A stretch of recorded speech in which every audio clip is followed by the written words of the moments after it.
दोस्तों, दिनाक्षी short hand में आपका स्वागत है।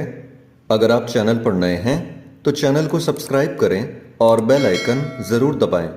आज की संपादकीय डिक्टेशन 794 शब्दों की एक डिक्टेशन रहेगी जो कि 80 शब्द प्रति मिनट की गति से बोली जाएगी। अगर आपको उस डिक्टेशन की स्पीड को 100 शब्द प्रति मिनट करना हो तो आप YouTube पर स्पीड के ऑप्शन में जाकर स्पीड को 1.25 कर सकते हैं। इस डिक्टेशन की डेमो आउटलाइंस आप हमारे टेलीग्राम ग्रुप से प्राप्त कर सकते हैं। और अगर आपको इस संपूर्ण संपादकीय मैटर की सभी एडवांस आउटलाइंस और वाक्यांश की आवश्यकता है तो आप हमारा स्पेशल पेड बैच ज्वाइन कर सकते हैं। हमारे पेड बैच में दी गई एडवांस आउटलाइंस और वाक्यांश की सहायता से आप शॉर्ट हैंड को 120 प्लस की गति में लिखने में सक्षम होंगे। इस बैच को ज्वाइन करने के लिए आप डिस्क्रिप्शन बॉक्स में दिए गए मोबाइल नंबर पर व्हाट्सएप कर सकते हैं। तो चलिए डिक्टेशन को स्टार्ट करते हैं। डिक्टेशन 5 सेकंड बाद स्टार्ट होगी। Ready, start. यह तथ्य सामने आने पर हैरानी नहीं कि मुंबई अहमदाबाद राजमार्ग के 100 किलोमीटर के दायरे में इसी साल हादसों में 60 लोगों की जान जा चुकी है, क्योंकि देश के कई राजमार्गों और एक्सप्रेस वे पर यही स्थिति है। मुंबई अहमदाबाद राजमार्ग में होने वाले हादसों के संदर्भ में जो तथ्य सामने आया वह संभवतः इसीलिए आया क्योंकि चंद दिनों पहले इसी राजमार्ग पर जाने माने उद्यमी साइरस मिस्त्री और उनके एक संबंधी की मौत हो गई थी। इन दोनों लोगों की मौत के बाद इस आवश्यकता पर तो बल दिया गया कि कारों की पिछली सीट पर बैठने वालों के लिए सीट बेल्ट लगाना अनिवार्य किया जाएगा और जो इसका पालन नहीं करेंगे उन पर जुर्माना लगाया जाएगा। लेकिन राजमार्गों में निर्माण संबंधी खामियों को दूर करने की जरूरत पर अपेक्षित ध्यान नहीं दिया गया।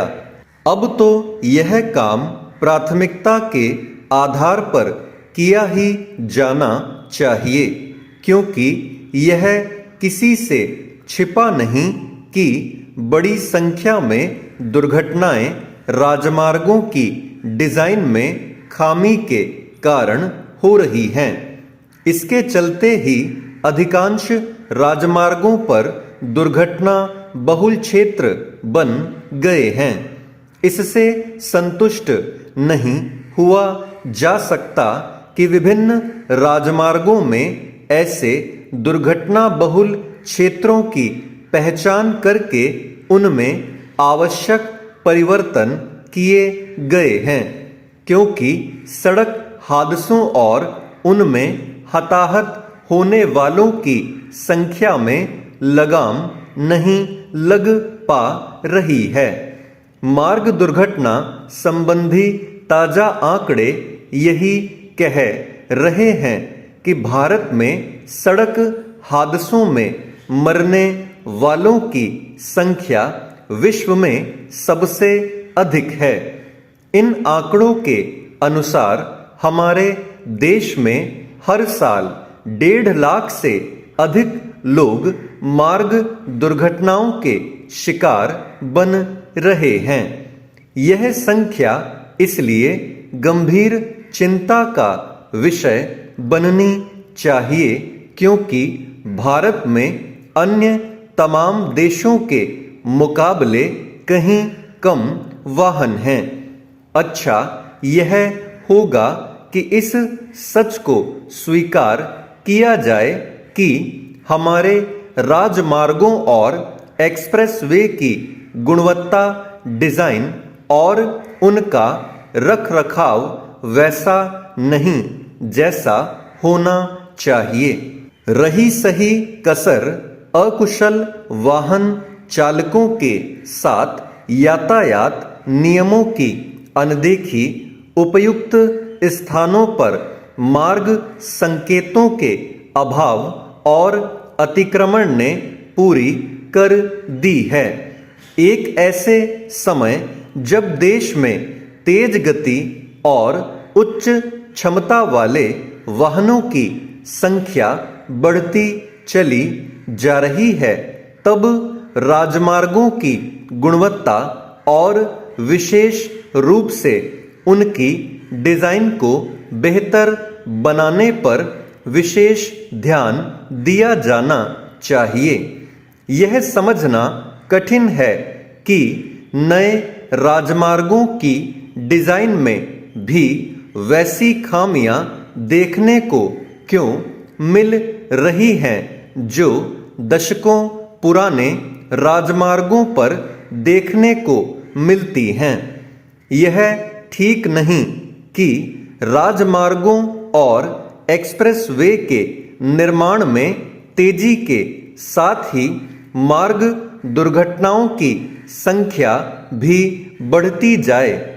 मार्ग दुर्घटनाओं को कम करने के लिए जितना आवश्यक यह है कि राजमार्गों, एक्सप्रेसवे आदि का निर्माण उन्हीं मानकों के हिसाब से हो जैसे मानक विकसित देशों में अपनाए गए हैं।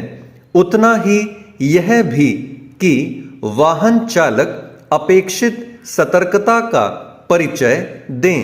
चेंज। बंगाल में शिक्षकों की नियुक्ति में हुए घोटालों की जांच चल रही है। इन सब के बीच ममता सरकार की ओर से तकनीकी रूप से दक्ष बेरोजगार युवक युवतियों को निजी क्षेत्रों में नौकरी दिलाने के लिए जॉब फेयर आयोजित किया जा रहा है। इस नौकरी मेले में मुख्यमंत्री ममता बनर्जी ने अपने हाथों से नियुक्ति पत्र दिए हैं, लेकिन अब उसमें भी गड़बड़ी की बातें सामने आ रही हैं। कुल 30,000 युवक युवतियों को नियुक्ति पत्र देने का लक्ष्य रखा गया है, लेकिन कई मामलों में देखा जा रहा है कि नियुक्ति पत्र के बदले प्रशिक्षण का पत्र दिया गया है। यही नहीं, जिन संस्थानों में प्रशिक्षण देने की बात कही गई है उनसे राज्य सरकार का कोई करार ही नहीं होने का भी दावा किया जा रहा है। इनमें फैनफर्स्ट ग्लोबल स्किलर्स नामक एक संस्थान भी शामिल है, जिसके सहयोग से गुजरात के सुरेंद्रनगर में सुजुकी मोटर के संयंत्र में 2 साल प्रशिक्षण की बात कही गई है। संस्थान के सेंटर मैनेजर वेद प्रकाश सिंह ने भी प्रशिक्षण संबंधी पत्र के फर्जी होने का दावा किया है। उन्होंने कहा, हमारा हिमाचल प्रदेश, मध्य प्रदेश, बिहार व झारखंड के साथ इस तरह का करार है, लेकिन बंगाल के साथ अभी तक कोई बातचीत नहीं हुई है। फर्जी नियुक्ति पत्र पाने वालों में हुगली जिले के 107 छात्र छात्राएं शामिल हैं। ऐसे में सवाल यह है कि आखिर इसके लिए कौन जिम्मेवार हैं? इस मामले से संबंधित अधिकारी भी कुछ भी कहने को तैयार नहीं हैं। वहीं सरकारी नियुक्ति में भ्रष्टाचार के बाद अब निजी क्षेत्र में नौकरी दिलाने के लिए दिए गए नियुक्ति पत्र में भी गड़बड़ी ने विपक्षी दलों को एक और मुद्दा हाथ लग गया है। इसे लेकर नेता प्रतिपक्ष शुवेंदु अधिकारी ने तो मुख्यमंत्री से इस्तीफे की मांग कर दी है। वहीं माकपा नेता सुजन चक्रवर्ती का कहना है कि ममता सरकार बेरोजगार युवक युवतियों को जिस तरह से प्रताड़ित कर रही है उसे इसकी भारी कीमत चुकानी पड़ेगी। सरकार को इसे गंभीरता के साथ देखना चाहिए ताकि कोई परेशानी न हो। स्टॉप।